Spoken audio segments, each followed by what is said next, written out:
नमस्कार, मी पूजा. आपण पाहत आहात जनशक्ती टीव्ही न्यूज 18. तर चला पाहूयात आजच्या ठळक घडामोडी. निपाणीच्या इतिहासाला काळीमा. घरकुल कार्यक्रमात राजकीय नाटक. विलास गाडीवड्डरांचा हल्लाबोल. दाईंगडे मळा परिसरात आश्रय योजनेअंतर्गत घरकुल वितरण कार्यक्रमात झालेल्या गोंधळावरून माजी नगराध्यक्ष विलास गाडीवड्डर यांनी तीव्र संताप व्यक्त करत काही नेत्यांनी केवळ राजकीय प्रसिद्धीसाठी लोकांसमोर नाटक करून निपाणीच्या प्रतिमेला काळीमा फासल्याचा गंभीर आरोप केला. गोरगरिबांच्या घरांवरही राजकारण सुरू आहे, हे दुर्दैवी आहे, असा घणाघात त्यांनी माध्यमांशी बोलताना केला. गाडीवड्डर म्हणाले की आश्रय योजनेच्या प्रक्रियेत कोणताही थेट सहभाग नसताना बुडा अध्यक्ष लक्ष्मणराव चिंगळे, आमदार शशिकला जोल्ले आणि माजी खासदार अण्णासाहेब जोल्ले यांनी घरकुलांचे श्रेय लाटण्याचा प्रयत्न केल्याचा आरोप त्यांनी केला. जिल्हा बँकेच्या राजकारणात एकत्र आलेले नेते आता गोरगरिबांच्या घरांवरही राजकीय पोळी भाजत आहेत, अशी टीकाही त्यांनी केली. ही योजना 2017 मध्ये मी नगराध्यक्ष असताना दिवंगत माजी आमदार काकासाहेब पाटील यांच्या मार्गदर्शनाखाली आणि तत्कालीन पालकमंत्री रमेश जारकीहोळी यांच्या सहकार्याने सुरू झाली. शहरातील भाड्याच्या घरात राहणाऱ्या नागरिकांचे सर्वेक्षण करून पात्र लाभार्थ्यांची यादी तयार करण्यात आली होती. नगरपालिकेमार्फत जिल्हाधिकारी कार्यालय व राजीव गांधी हाऊसिंग समितीकडे प्रस्ताव पाठवून मंजुरीही मिळवण्यात आली होती, असा दावा गाडीवड्डर यांनी केला. त्यांनी पुढे आरोप केला की ज्या योजनेच्या लाभार्थी यादीला त्या काळात आमदार शशिकला जोल्ले यांनी विरोध केला, त्याच योजनेचे आज श्रेय घेण्याची धडपड सुरू आहे.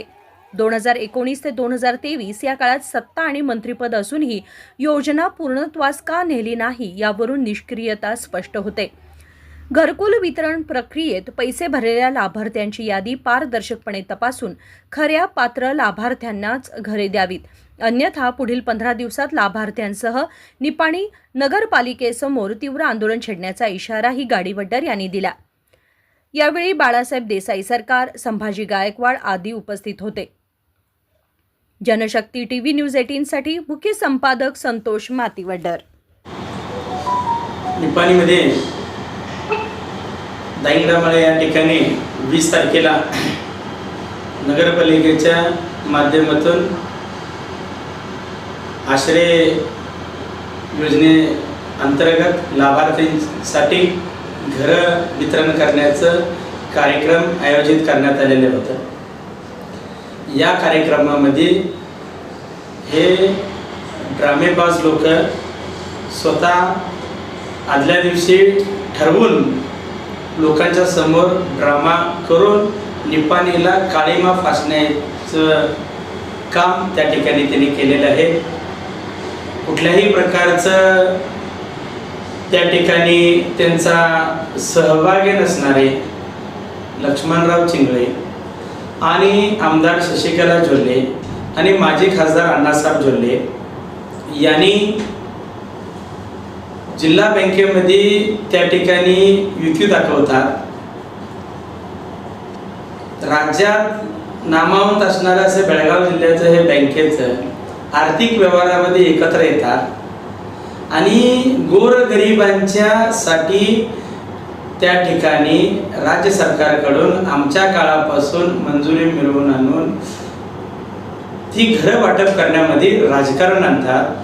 यांच्या इतका निर्लज्ज माणूस कोणी नसेल असं मला आज वाटतं. ही योजना 2017 साली 16ला ज्यावेळेला मी नगराध्यक्ष झालो त्यावेळेला काकासाहेब पाटील माजी आमदार यांच्या मार्गदर्शनाखाली जिल्ह्याचे त्या काळचे पालकमंत्री रमेश जारकीहोळी यांच्या सहकार्याने निपाणी नगरपालिकेमध्ये सगळे माजी नगराध्यक्ष, माजी उपनगराध्यक्ष, सगळे नगरसेवक या सगळ्यांना घेऊन निपाणीमध्ये घरोघरी त्यावेळेला जाऊन आम्ही सर्वे करून निपाणीमध्ये राहणारे जे भाड्याच्या घरामध्ये राहतात अशा लोकांची यादी आम्ही त्या ठिकाणी तयार केली. यादी तयार केल्यानंतर 2407 लोक निपाणीमध्ये जे आज ज्यांचं स्वतःचं घर नाही भाडोत्री राहतात अशा लोकांची यादी तयार करून काकासाहेब पाटील आणि रमेश जारकीहोळी यांच्या दोघांच्याही निदर्शनास आम्ही ती आणली. त्या दोघांनीही आम्हाला सांगितलं की ही यादी तुम्ही नगरपालिकेच्या माध्यमातून जिल्हाधिकारी आणि राजीव गांधी हाऊसिंग कॉर्पोरेशनच्या तिथं ते सबमिट करा. मंजुरी मिळवून द्यायची जबाबदारी आमची, म्हणून या दोघांनी ते आम्हाला मंजुरी मिळवून दिले आणि ते घरं मंजूर होण्यासाठी काकासाहेब पाटील आणि रमेश जारकुळी यांचं आम्हाला सहकार्य लाभलेलं आहे. आणि निपाणीतील सुज्ञ नागरिक आणि सगळ्या नगरसेवकांनी त्यावेळेच्या त्या सगळ्यांनी मिळून आम्ही ते यादी तयार करून ही यादी नगरपालिकेतून राजीव गांधी हाऊसिंग कॉर्पोरेशनला पाठवून मंजुरी मिळवलेली होती. या यादीला खुद आमदार शशिकला ज्वाले यांनी विरोध नोंदवलेला आहे आणि मला आज त्यांना स्पष्ट आव्हान आहे की 2019ला तुम्ही मंत्री झाला आणि 23 पर्यंत तुम्ही मंत्री होता. तुमच्या मंत्री काळामध्ये ही घरं पूर्ण करून घेता का आली नाही, ह्या गोष्टीचं तुम्ही उत्तर पहिला द्या. तुम्ही केलाय असं तुमचं म्हणणं आहे ना, तर तुम्ही याच्यासाठी काय प्रयत्न केलाय ते तुम्ही त्या ठिकाणी सांगा. केवळ जनतेसमोर येऊन त्या बेनिफिशरीच्या समोर येऊन त्या ठिकाणी मी प्रयत्न केलेला आहे आणि येणाऱ्या काळामध्ये तुम्ही 3 वेळा माझी ओटी भरलेला आहे आणि येणाऱ्या काळामध्ये देखील तुम्ही मला लेख समजून मला मदत करा हे सांगण्या पलीकडे तुम्ही त्या ठिकाणी काहीही त्या योजनेसाठी प्रयत्न केलेला नाही असं आमचं स्पष्ट तुम्हाला आव्हान आहे. तुम्ही प्रयत्न केला, मग तुम्हाला यश का आले नाही, 9 वर्ष का लागले नाही? जरी तुम्ही प्रयत्न केलाय म्हणून आज तुम्ही सांगताय, तर तुम्हाला ते 9 वर्ष का लागलं? आज 9 वर्ष लागली. 2017-18ची योजना ही आज 26 आलं. मग तुम्ही कुठं कमी पडला? तुम्ही किती प्रयत्न केला? किंवा तुमच्या मनामध्ये ह्या लोकांना द्यायचंच नाही, फक्तच आपल्या मागे फिरवायचं आहे. घर देणार आहे म्हणून जायचं, घर मिळणार आहे म्हणून जायचं, गोरगरीब जनतेनं त्या ठिकाणी जायचं. प्रयत्न तर तुम्ही काही केलेलाच नाही, आम्ही हे सगळं केलेलं आहे. आज त्या ठिकाणी 9 वर्षानंतर आम्ही पुन्हा त्या ठिकाणी राज्य सरकारकडे राजीव गांधी हाऊसिंग कॉर्पोरेशनला जिल्हाधिकाऱ्यांना आणि आयुक्तांना पत्र देऊन ही लवकरात लवकर हे लोकांना वितरण करावं म्हणून मागणी केल्यानंतरच एवढं घाई गडबड सुरू आहे.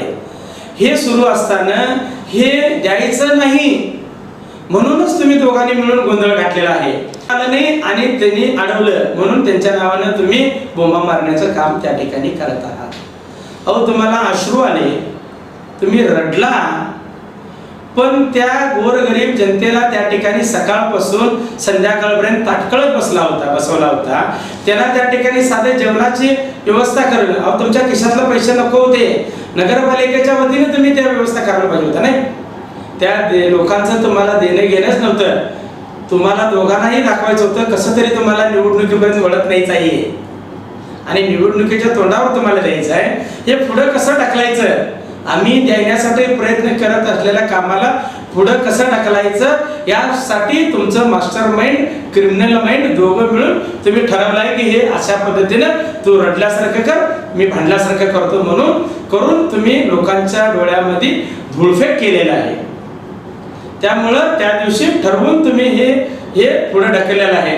नाही तर जिल्हाधिकाऱ्यांच्या कार्यालयामधून राजीव गांधी हाऊसिंग कॉर्पोरेशन मधून हे लवकरात लवकर वितरण करा म्हणून अधिकाऱ्यांचं कमिशनरवर प्रेशर आहे आणि हे आणून पाडण्यासाठी तुम्ही ते नाटक केलेलं आहे. तुम्हाला घर द्यायचं नाही आहे. आता आम्ही आवाहन करतोय, जर तुम्ही 15 दिवसांमध्ये ह्या लोकांना, ह्या बेनिफिशरीना घर तुम्ही जर हस्तांतरित केला नाही तर 2052 लोक कुटुंबांना आणि परत त्यावेळेला सर्वे करत असताना माझ्यासोबत असणारे सर्व नगरसेवकांना त्या ठिकाणी घेऊन पुन्हा नगरपालिकेच्या आणि निपाणीतील सुज्ञ नागरिकांना ज्यांनी आम्हाला हे सर्वे करत असताना मदत केलेले कार्यकर्ते आहेत त्या सगळ्या कार्यकर्त्यांना घेऊन निपाणी नगरपालिकेच्या दारामध्ये 15 दिवसात जर तुम्ही हे हस्तांतर केला नाही तर आम्हाला आंदोलन करावं लागणार. तुम्हाला आम्ही याद्वारे आणि आयुक्तांना देखील आम्ही आज पत्र दिलेलं आहे. त्यामध्ये 6 कंडिशन आम्ही घातलेल्या आहेत की सर्वे कसा व्हावा, कारण आम्ही केलेले सर्वे हा निस्वार्थीपणानं निपाणी गावातील लोकांना ज्याचं घर नाही त्याचं घर त्या ठिकाणी मिळावं म्हणून केलेलं होता. तुम्ही मात्र तुमच्या बगल बच्च्यांना मिळावं म्हणून त्या ठिकाणी स्वार्थ दाखवालाय. म्हणून स्वार्थापोटी तुम्ही हा पुढे झाकून ठेवण्याचं काम त्या ठिकाणी चालू आहे. तुमची जर तेवढंच पारदर्शकता होती तर तुम्ही ती यादी पब्लिश करायला पाहिजे होता. नगरपालिकेच्या नोटीस बोर्डवर लावायला पाहिजे होता. वार्डामध्ये तुम्ही लावायला पाहिजे होता की एवढ्या लोकांचं आम्ही घर द्यायचं केलेलं आहे आणि यामध्ये जर ज्याचं घर असेल तर त्याचं तुम्ही ऑब्जेक्शन नोंदवा म्हणून तुम्ही 8 दिवस 9 वर्ष राहिलेत आणि एक 8 दिवस राहिलं असतं तुम्ही ते करता आलं नाही. कारण का तुम्हाला गोंधळच घालायचं होतं, तुम्हाला द्यायचंच नव्हतं. म्हणून तुम्ही ही लिस्ट सगळी झाकून ठेवून तुम्ही दोघे हे करायला. तुम्हाला जनता कधीही कदापि माफ करणार नाही आणि ह्या गोरगरिबांचं श्राप तुम्हाला लागेल. आणि तुम्ही म्हणताय की 3 वेळा मला ओटी तुम्ही माझी भरला, पण ज्यांनी ओटी भरली त्यांनीच आज पोटासाठी उपाशी राहिले. आज तुम्ही 3 वेळा आमदार झाला, 1 वेळा मंत्री झाला. काय तुम्ही निपाणीमध्ये जनतेसाठी महिलांच्यासाठी कुठले उद्योगधंदे उभा केला ते तुम्ही तुमच्या स्वतःच्या स्वार्थासाठी उद्योगधंदे उभा केलाय. तुम्ही उभा केला, तुमच्या शिक्षण संस्था उभा केलाय. आज आम्ही शाळा त्या ठिकाणी उभा केल्या की सरकारी शाळा उभा केल्या. आम्ही सरकारच्या माध्यमातून नगरपालिकेच्या माध्यमातून गोरगरिबांना हे शाळा त्या ठिकाणी मिळावं म्हणून त्या शिक्षण मिळावं म्हणून आम्ही केले. तुम्ही मात्र पैसे मिळवण्यासाठी तुमच्या शिक्षण संस्था त्या ठिकाणी उभा केलाय. तर हे तुम्हाला जनता येणाऱ्या काळामध्ये माफ करणार नाही. ओटी तुमची 3 वेळा भरले, तुम्ही त्याचं काय परतफेड केला नाही म्हणून तुमच्या जावयाना ह्या वेळेला 24 मध्ये लोकांनी नाकारलेला आहे. येणाऱ्या काळामध्ये तुम्हाला देखील नाकारतील एवढा विश्वास जनतेवर माझा आहे. आणि जनतेचं काम करायचं असेल तर निस्वार्थपणाने केलं पाहिजे. स्वार्थ ठेवून तुम्ही काम करू नका. जनता कधीही तुम्हाला खपवून घेणार नाही. आणि राहिलेल्या गोष्टी परत आणि भरपूर मला सांगायचं आहे, पण आज एवढंच या माध्यमातून तुम्हाला आवाहन करू इच्छितो. 15 दिवसात तुम्ही काही दोघं करा, पण 15 दिवसांमध्ये येणाऱ्या तुम्ही जर हे हस्तांतर केलं नाही तर आम्ही त्या ठिकाणी नगरपालिकेच्या दारात आम्ही त्या ठिकाणी आंदोलन करू. एवढंच त्या ठिकाणी मी तुम्हाला सांगतो.